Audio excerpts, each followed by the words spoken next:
बिस्मिल्लाहिर्रहमानिर्रहीम। अस्सलाम वालेकुम डियर स्टूडेंट्स।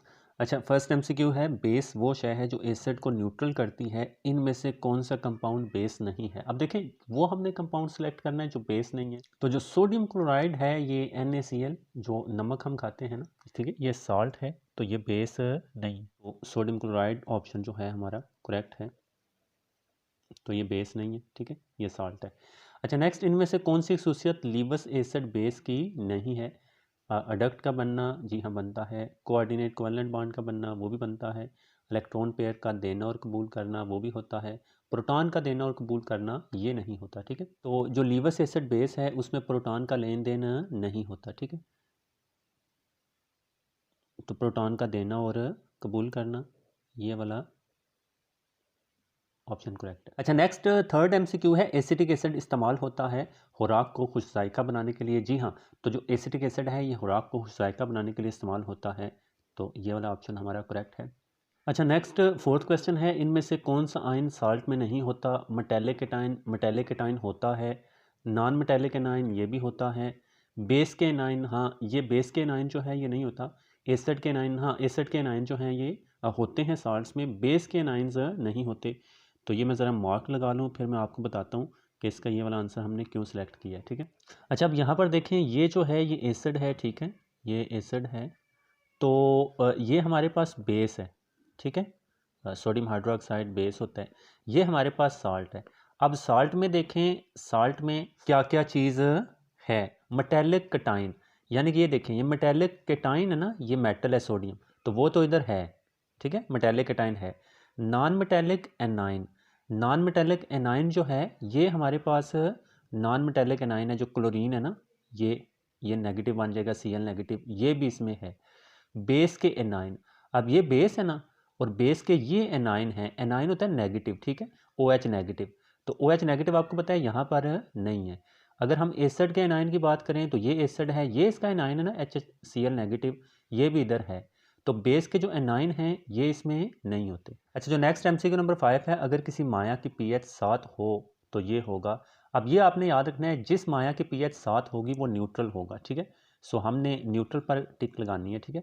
और 7 से ज़्यादा अगर pH होगी तो वो बेसिस होंगे, 7 से कम होगी तो एसिड्स होंगे, और अगर एग्जैक्ट pH 7 होगी तो वो न्यूट्रल होगा, ठीक है। अच्छा नेक्स्ट है, एक साल्ट हमेशा आयंस पर मुश्तमिल होता है। जी हाँ स्टूडेंट्स, तो जो साल्ट्स होते हैं वो हमेशा आयंस से मिलकर ही बनते हैं, ठीक है।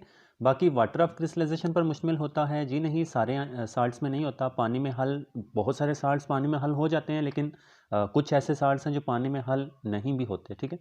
सो क्रिस्टल्स बनाते हैं जो इलेक्ट्रिसिटी को गुजरने देती हैं। क्रिस्टल तो बनाते हैं लेकिन इलेक्ट्रिसिटी को गुजरने नहीं दिया जाता, ठीक है, क्रिस्टल्स में से। तो आयंस पर मुश्तमिल होते हैं, ये वाला जो है सबसे अच्छा सूटेबल हमारे पास आंसर होगा कि जितने भी साल्ट्स हैं सब में आयंस होते हैं। नेक्स्ट, डाइल्यूट एसिड्स कार्बोनेट्स के साथ रिएक्शन करके मंदरजा झैल में से कौन सा प्रोडक्ट नहीं बनाते। कार्बोनेट्स के साथ रिएक्ट करके साल्ट तो बनता है, पानी भी बनता है, एंड कार्बन डाइऑक्साइड भी बनती है, लेकिन हाइड्रोजन जो है वो नहीं बनती। डाइल्यूट एसिड्स कार्बोनेट के साथ रिएक्ट करके हाइड्रोजन नहीं बनाते, ये आपने याद रखना है। तो आठवां क्वेश्चन है, इनसोल्यूबल साल्ट्स की तैयारी के लिए कौन सा बयान गलत है। तो स्टूडेंट्स आप याद रखिएगा, इनसोल्यूबल साल्ट्स की तैयारी के लिए दो सोल्यूबल साल्ट्स को मिलाया जाता है, उनमें से दो साल्ट्स बनते हैं, एक सोल्यूबल होता है और दूसरा इनसोल्यूबल। सो जो गलत है वो ये है, बनने वाले दोनों साल्ट्स इनसोल्यूबल होते हैं, तो ऐसा नहीं है। बनने वाले दोनों साल्ट्स, एक सोल्यूबल होता है और दूसरा इनसोल्यूबल होता है। सो ऑप्शन डी जो है वो गलत है। तो इस केस में हमने गलत की ही निशानदही करनी थी, तो ये वाला जो पॉइंट है वो गलत है। अच्छा आगे, एक एसिड और बेस के दरमियान रिएक्शन से बनता है साल्ट और पानी बनता है, ठीक है। ज़रा मैं यहाँ पर आपको बताता हूँ, साल्ट और पानी।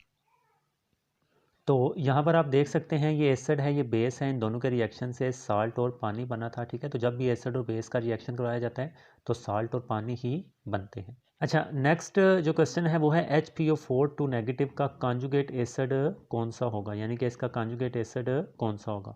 अच्छा, अब कॉन्जुगेट एसिड क्या होता है। कॉन्जुगेट एसिड एक ऐसी शय है जो एक बेस के प्रोटॉन कबूल करने से बनती है, ठीक है।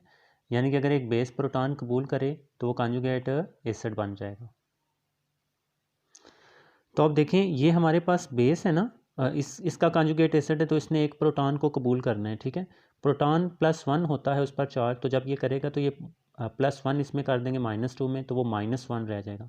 सो H2PO4 नेगेटिव -1, ठीक है, क्योंकि इसने प्रोटॉन को कबूल किया है तो -2 से ये -1 में चला जाएगा, यहाँ पर 1 होता है क्योंकि +1 इसमें आपने ऐड करना है। सो ये वाला हमारा ऑप्शन है करेक्ट है।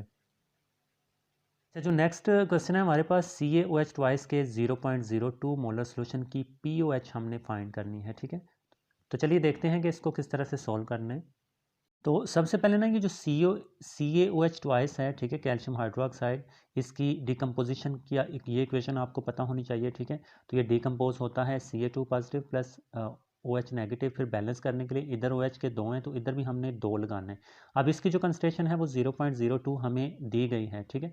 तो इसकी कितनी होगी, चूँकि इसका 1 मोल है, इसके 2 मोल्स हैं, तो इसी कंसंट्रेशन को हम 2 के साथ मल्टीप्लाई करवा देंगे। तो OH नेगेटिव, क्योंकि यहाँ इसके 2 मोल्स हैं, तो OH नेगेटिव की जो टोटल कंसंट्रेशन यहाँ होगी डिकम्पोजिशन के दौरान वो 2 मल्टीप्लाई बाय 0.02 मोलर होगी, और ये हमारे पास 0.04 आ जाएगा। अच्छा, अब नेक्स्ट हमने क्या करना है स्टूडेंट्स, जो POH होती है वो OH नेगेटिव आयन की कंसंट्रेशन का माइनस लोगरिथम या मनफी लोगरिथम होता है, ठीक है। तो हमने माइनस लोगरिथम ये फार्मूला लिखा, अब माइनस लॉग इसी तरह से आ गया, इसकी जगह हमने 0.04 लिखना है, तो हमने इसका लॉग लेना है, वो -1.397 कैलकुलेटर पर आ जाएगा ना, और ये वाला माइनस बाहर ही आ जाएगा, फिर नेक्स्ट हमने माइनस माइनस प्लस कर देना है। सो 1.397 वाला ऑप्शन देखते हैं, तो ये देखें जो दूसरा ऑप्शन है 1.397, ये ऑप्शन करेक्ट है, ठीक है। सो इस पर आपने निशान लगा देना है, ये वाला जो आंसर है ये वाला हमारा करेक्ट है। नेक्स्ट क्वेश्चन है मदरजाजैल में से कौन सी एम्फोटेरिक नहीं है। पानी जो है ये एम्फोटेरिक है, NH3, अमोनिया, हाँ अमोनिया जो है ये एम्फोटेरिक नहीं है स्टूडेंट्स, तो ये सिर्फ बतौर बेस ही रिएक्ट करती है, तो अमोनिया जो है ये एम्फोटेरिक नहीं है। अच्छा, नेक्स्ट लीवस एसिड बेस रिएक्शन की प्रोडक्ट अडक्ट में कौन सा बांड होता है। तो कोऑर्डिनेट कोवैलेंट बांड होता है लीवस एसिड बेस के रिएक्शन में, जो अडक्ट बनती है उसमें कोऑर्डिनेट कोवैलेंट बांड होता है, क्योंकि उसमें इलेक्ट्रॉन्स के पेयर्स का या इलेक्ट्रॉन्स के जोड़े का इश्तराक होता है, शेयरिंग होती है लीवस एसिड बेस की अडक्ट में, इस वजह से कोऑर्डिनेट कोवैलेंट बांड होता है। अच्छा, आगे 14th क्वेश्चन है वाटर ऑफ क्रिस्टलाइजेशन किसका जिम्मेदार है। तो जो वाटर ऑफ क्रिस्टलाइजेशन है ये क्रिस्टल्स के मेल्टिंग पॉइंट का जिम्मेदार नहीं होता, बॉइलिंग पॉइंट्स का भी जिम्मेदार नहीं होता, ट्रांजिशन पॉइंट का नहीं होता, बल्कि क्रिस्टल्स की अशकाल का जिम्मेदार होता है। जी हाँ, तो क्रिस्टल्स की शक्लें जो हैं वो बनती हैं वाटर ऑफ क्रिस्टलाइजेशन की वजह से। सो वाटर ऑफ क्रिस्टलाइजेशन जो है ये क्रिस्टल्स की अशकाल का जिम्मेदार होता है। अच्छा, जो नेक्स्ट क्वेश्चन है वो गैस को खुश्क करने के लिए कौन सा साल्ट इस्तेमाल करेंगे। तो कैल्शियम ऑक्साइड जो है ये गैस को खुश्क करने के लिए इस्तेमाल होता है, मैं आपको बताता हूँ। तो यहाँ पर आप देख लें ये कैल्शियम ऑक्साइड है, ठीक है, ये गैसेज और अल्कोहल में बतौर ड्राइंग एजेंट, सो ड्राई का मतलब खुश्क करना होता है, तो कैल्शियम ऑक्साइड जो है ये गैसेज को ड्राई करने के लिए इस्तेमाल होगा। सो कैल्शियम ऑक्साइड हमारे पास जो ऑप्शन है वो वाला करेक्ट है, ठीक है। तो कैल्शियम ऑक्साइड गैसेस को खुश्क करने के लिए इस्तेमाल होगा। अच्छा, नेक्स्ट है जब फेरिक क्लोराइड में सोडियम हाइड्रोक्साइड का सोल्यूशन मिलाया जाता है।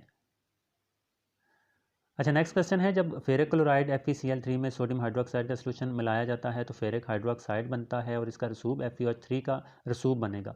अब इस रसूब का रंग क्या है, तो वो जो ब्राउन कलर होता है, भूरा होता है, ठीक है। तो आपने याद रखना है FeOH थ्राइस का जो रसूब है ये भूरे रंग का होता है। सो ये वाला हमारे पास भूरा कलर जो है ये वाला हमने लगा देना है, ठीक है। अच्छा, नेक्स्ट क्वेश्चन है सल्फ्यूरिक एसिड का कॉन्जुगेट बेस क्या है। सबसे पहले हम सल्फ्यूरिक एसिड देखते हैं कि वो कौन सा फार्मूला होता है सल्फ्यूरिक एसिड का। सल्फ्यूरिक एसिड का जो फार्मूला है वो हमारे पास H2SO4 होता है, ठीक है, H2SO4। अब इसका हमने क्या करना है, कॉन्जुगेट बेस फाइंड करना है, ठीक है। कॉन्जुगेट बेस प्रोटॉन देता है, ठीक है, ये आपने याद रखना है। अब यहाँ से एक प्रोटॉन को निकालना है, सो आप याद रखिएगा कि जो H होता है, जो हाइड्रोजन एक होता है ना, वो प्रोटॉन ही होता है, तो यहाँ से एक हाइड्रोजन निकाल देंगे तो बाकी हमारे पास H रह जाएगा और SO4, एंड यहाँ पर आपने याद रखना है कि अगर एक H पॉजिटिव यहाँ से चला गया ना तो यहाँ पर नेगेटिव आ जाएगा। सो HSO4 नेगेटिव, ये जो डी ऑप्शन है ये हमारा करेक्ट है, यानी कि सल्फ्यूरिक एसिड में से एक प्रोटॉन निकल कर जो चीज़ बनती है वो कॉन्जुगेट बेस है। ऑप्शन हमारे पास डी है, ये वाला करेक्ट है, ठीक है, ये कॉन्जुगेट बेस है सल्फ्यूरिक एसिड का।